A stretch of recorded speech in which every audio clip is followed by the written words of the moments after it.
आज के इस वीडियो में हम सभी श्रद्धा के साथ सुनते हैं संतोषी माता की संपूर्ण व्रत कथा और आरती। कथा के अनुसार एक बार एक बूढ़ी माई थी। उनके 7 बेटे थे, जिनमें से 6 कमाने वाले थे और एक ना कमाने वाला था। बूढ़ी माँ 6 बेटों के लिए भोजन बनाती और जो कुछ जूठन बच जाता वह 7वें बेटे को दे दिया करती। वह मन का बड़ा भोला भाला था, इसलिए कुछ भी विचार नहीं करता था। एक दिन वह अपनी पत्नी से बोला, देखो मेरी माँ को मुझ पर कितना प्रेम है।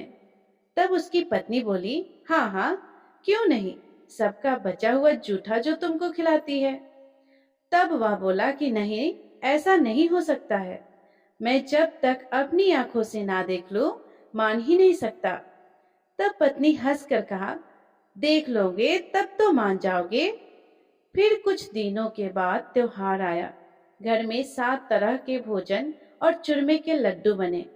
वह जांचने को सिर दुखने का बहाना करके एक पतली चुनरी सिर पर ओढ़कर रसोई घर में सो गया।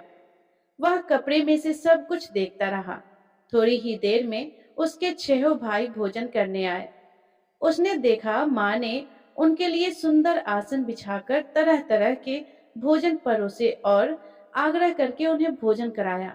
वह लेटा हुआ सब कुछ देखता रहा। 6 बेटे भोजन करके उठ गए। तब माँ ने उनकी जूठी थालियों में से लड्डुओं के टुकड़े उठाकर एक लड्डू बनाया। सारी जूठन साफ करके बूढ़ी माँ ने उसे पुकारा, बेटा 6 भाई भोजन करके चले गए, अब तू ही बाकी है, उठ, तू कब खाएगा। तब वह कहने लगा, माँ मुझे भोजन नहीं करना, मुझे भूख नहीं है, मैं अब परदेश जा रहा हूँ। माँ ने कहा, कल जाता हो तो आज ही चला जा। वह बोला, हाँ हाँ, आज ही जा रहा हूँ। ऐसा कहकर वह दुखी मन से घर से निकल गया। चलते समय उसे अपनी पत्नी की याद आ गई। वह उस समय गौशाला में उपले थाप रही थी। वहां जाकर वह बोला, हम परदेश जा रहे हैं, कुछ समय के बाद आएंगे, तब तक तुम यहाँ ध्यान से रहना। तब उसकी पत्नी बोली कि आप खुशी से जाइए, हमारी चिंता मत कीजिए, यहाँ हम भगवान के भरोसे हैं। आप अपनी कोई निशानी मुझे दे जाइए ताकि मैं तुम्हें याद करती रहूं, और तुम भी मेरी कोई निशानी ले जाओ ताकि तुम भी मुझे कभी ना भूलो। तब वह बोला, मेरे पास तो कुछ नहीं है, यह अंगूठी है, यही ले लो और अपनी कोई निशानी मुझे दे दो। तब वह बोली कि मेरे पास क्या है, यह गोबर से भरा हाथ है। यह कहकर उसकी पीठ पर उसने गोबर के हाथ की थाप मार दी। फिर वह वहां से चल दिया। चलते चलते दूर देश पहुंच गया। वहां एक साहूकार की दुकान थी। दुकान पर जाकर वह कहने लगा, भाई मुझे नौकरी पर रख लो। साहूकार को जरूरत थी। वह बोला, रह जा। लड़के ने पूछा कि भाई तनख्वाह क्या दोगे। साहूकार ने कहा, काम देखकर दाम मिलेगा। अब साहूकार के यहाँ उसे नौकरी मिल गई तो वह सुबह से लेकर रात तक नौकरी करने लगा। कुछ ही दिनों में दुकान का सारा लेन देन, हिसाब किताब, ग्राहकों को माल बेचना, यह सारा काम वह लगन से करने लगा। साहूकार के यहाँ 7-8 नौकर थे। वे सब चक्कर खाने लगे, यह तो बहुत होशियार बन गया है। सेठ ने भी उसका काम देखा तो 3 महीने में ही उसे आधे व्यवसाय का हिस्सेदार बना लिया। वह कुछ ही वर्षों में वहां का नामी सेठ बन गया। और फिर एक दिन मालिक सारा कारोबार उस पर छोड़कर यात्रा पर चला गया। अब पीछे उसकी पत्नी पर क्या बीतती है, यह भी सुनिए। सास ससुर उसे दुख देने लगे। सारे गृहस्थी का काम कराकर उसे लकड़ी लेने जंगल में भेज देते। इस बीच घर के आटे से जो भूसी निकलती, उसकी रोटी बनाकर रख दी जाती और फूटे नारियल की नरेलियों में पानी भर दिया जाता और उसे दे दिया जाता। इसी तरह दिन बीत रहे थे। एक दिन वह लकड़ी लेने जा रही थी। रास्ते में बहुत सारी स्त्रियां संतोषी माता का व्रत करती दिखाई दी। वह वहां खड़ी होकर कथा सुनने लगी और पूछने लगी, बहनों तुम यह किस देवता का व्रत कर रही हो और इसको करने से क्या फल मिलता है? इस व्रत को करने की क्या विधि है? यदि तुम अपने इस व्रत का विधान मुझे समझा कर कहोगी तो मैं तुम्हारा बड़ा एहसान मानूंगी। तब उनमें से एक स्त्री बोली, सुनो, यह संतोषी माता का व्रत है। इसको करने से निर्धनता और दरिद्रता का नाश होता है। घर में लक्ष्मी आती है, मन की चिंताएं दूर होती है। घर में सुख होने से मन को प्रसन्नता और शांति मिलती है। निपुति को पुत्र मिलता है, पति बाहर गया हो तो शीघ्र घर आ जाता है। कुंवारी कन्या को मनपसंद वर मिल जाता है। राजद्वारे में बहुत दिनों से मुकदमा चल रहा हो तो वह भी खत्म हो जाता है। कलह कलेश दूर होकर घर में सुख शांति का वास होता है। घर में धन जमा हो जाता है, पैसा जायदाद का लाभ होता है, रोग दूर हो जाता है और जो कुछ मन में कामना हो वह सब संतोषी माता की कृपा से पूरी हो जाती है। इसमें कोई संदेह नहीं है। तब वह पूछने लगी कि बहन, यह व्रत कैसे किया जाता है, यह भी बताओ तो बड़ी कृपा होगी। वह कहने लगी, 1.25 आने का गुड़ चना ले आना, इच्छा हो तो 5.25 आने का लेना या 1.25 आने का, अपनी सामर्थ्य के अनुसार ले लेना। बिना परेशानी और श्रद्धा और प्रेम से जितना भी बन पड़े सवाया लेना। प्रत्येक शुक्रवार को निराहार रहकर कथा सुनना, इसके बीच क्रम टूटे नहीं। लगातार नियम पालन करना। सुनने वाला कोई ना मिले तो घी का दीपक जलाकर उसके आगे जल के कलश को रखकर सामने बैठकर कथा कहना, परंतु नियम ना टूटे। जब तक कार्य सिद्ध ना हो नियम का पालन करना और कार्य सिद्ध हो जाने पर व्रत का उद्यापन करना। 3 मास में माता फल पूरा करती है। यदि किसी के ग्रह खोटे भी हो तो माता वर्ष भर में कार्य सिद्ध करती है। फल सिद्ध होने पर उद्यापन कर लेना चाहिए, बीच में नहीं करना चाहिए। उद्यापन में सवाई सेर आटे का खाजा और इसी माप से खीर तथा चने का साग बनाना, 8 लड़कों को भोजन कराना, जहां तक मिले जेठ देवर भाई बंधु के या परिवार के ही हो, ना मिले तो रिश्तेदारों और पास पड़ोसियों को बुला लेना। उन्हें भोजन कराकर यथाशक्ति फल दक्षिणा आदि देकर माता का नियम पूरा करना। उस दिन घर में ना तो खटाई खाना और ना ही दान करना। यह सुनकर बुढ़िया के लड़के की पत्नी चल पड़ी। रास्ते में लकड़ी के बोझ को बेच दिया और उन पैसों से गुड़ चना लेकर वह संतोषी माता के व्रत की तैयारी करके आगे चली और सामने मंदिर देखकर पूछने लगी कि यह मंदिर किसका है। सब कहने लगे कि यह तो संतोषी माता का मंदिर है। यह सुनकर वह माता के मंदिर में जाकर माता के चरणों में लौटने लगी। दीन होकर विनती करने लगी, माँ, मैं निपट अज्ञानी हूँ, व्रत के कुछ भी नियम नहीं जानती, मैं बहुत दुखी हूँ। हे माँ, हे जगत जननी, मेरा दुख दूर करो, मैं आपकी शरण में हूँ। उसकी इस विनती को सुनकर संतोषी माता को उस पर दया आ गई। एक शुक्रवार बीता कि दूसरे को उसके पति का पत्र आया और तीसरे शुक्रवार को उसका भेजा हुआ पैसा आ पहुंचा। यह देखकर जेठ जेठानी मुंह सिकोड़ने लगे।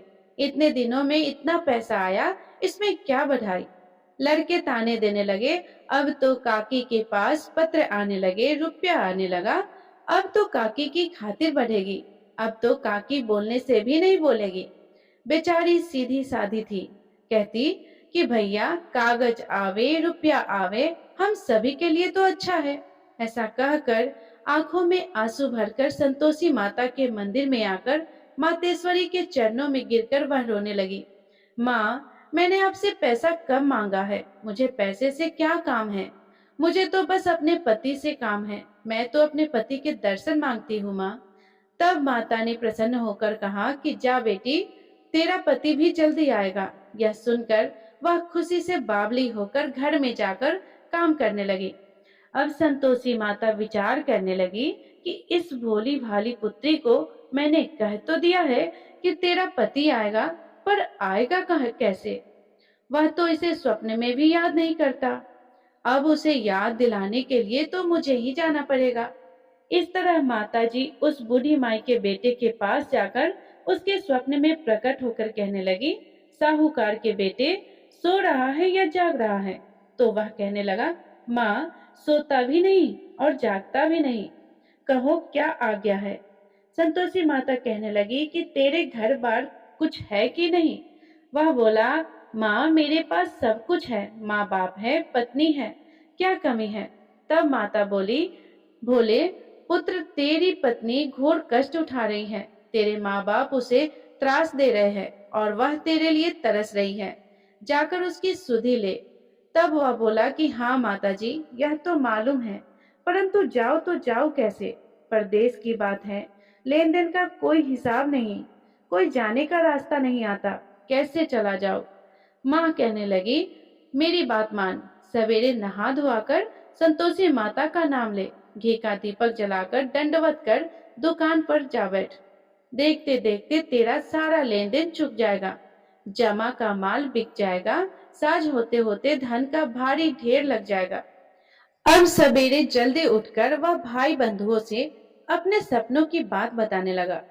सबने उसकी बात को अनसुना करके उसकी खिल्ली उड़ाने लगे।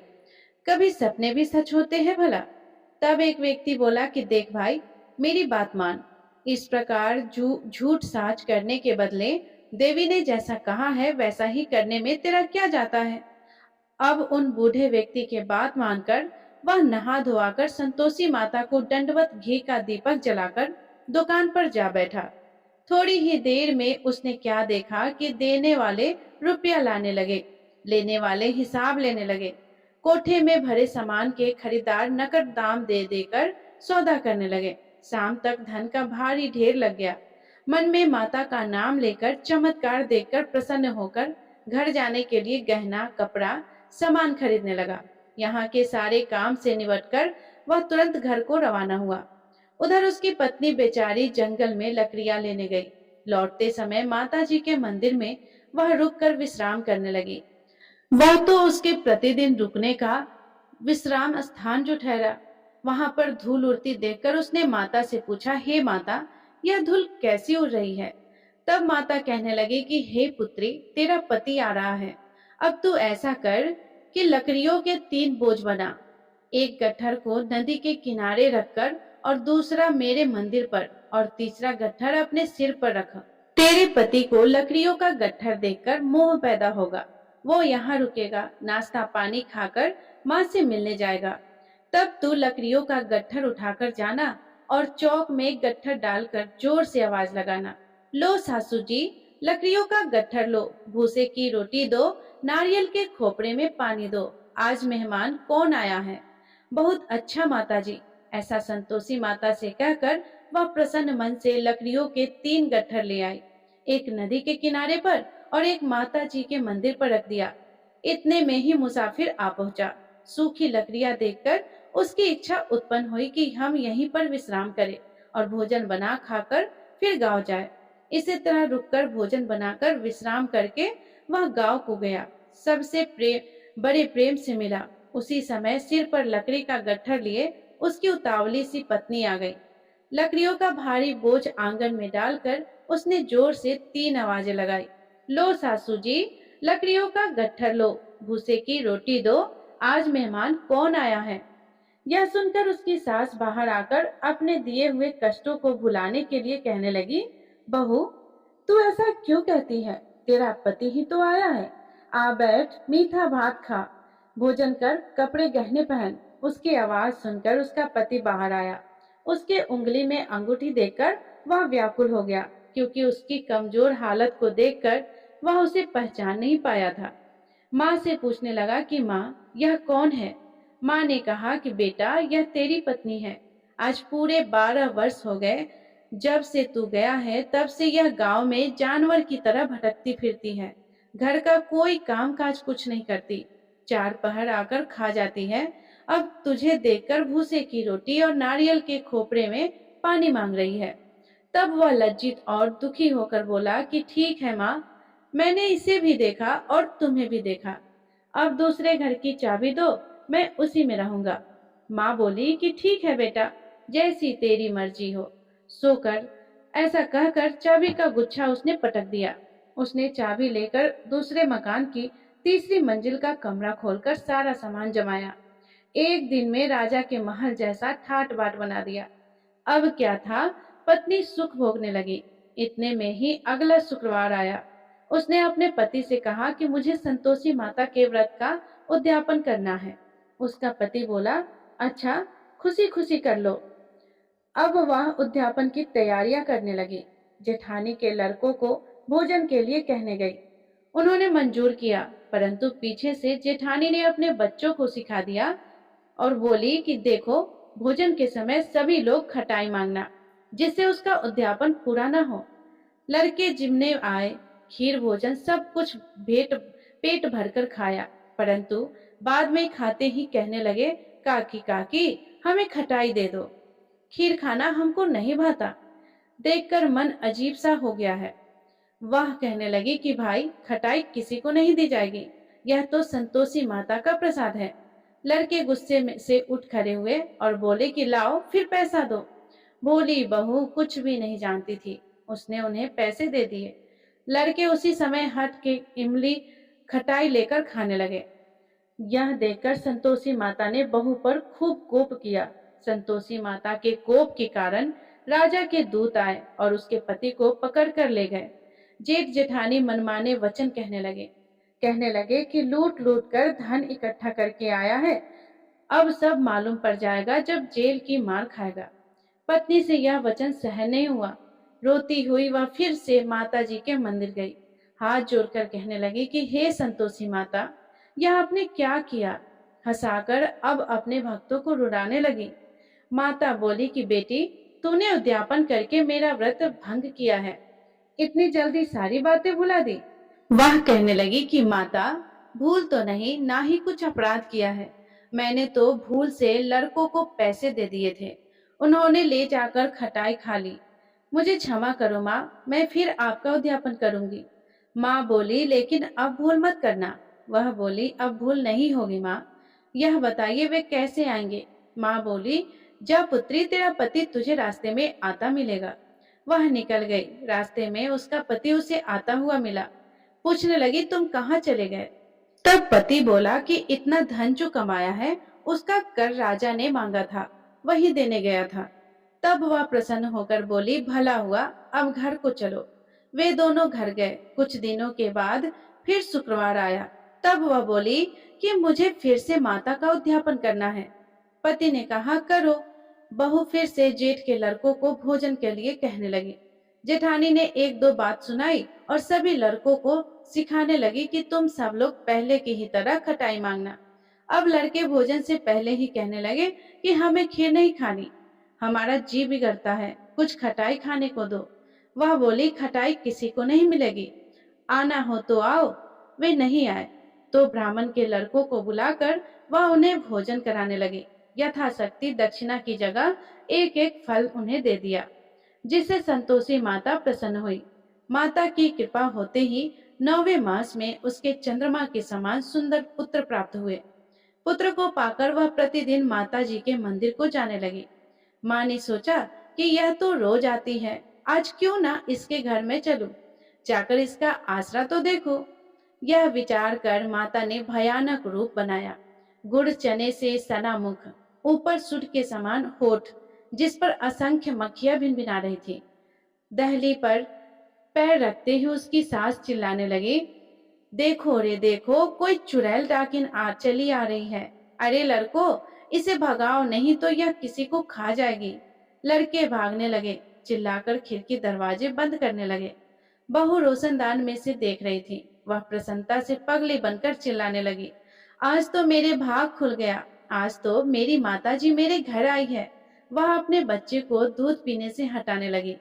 इतने में ही सास का क्रोध फट पड़ा।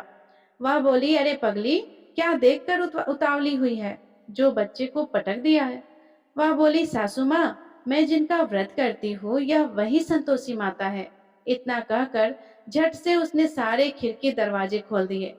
फिर तो सब ने माता जी के चरण पकड़ लिए और विनती करके कहने लगे कि हे माता, हम मूर्ख हैं, अज्ञानी हैं, आपके व्रत की विधि हम नहीं जानते, व्रत भंग करके हमने बड़ा अपराध किया है।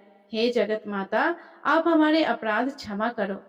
उनके इस प्रकार विनती करने पर संतोषी माता प्रसन्न हुई।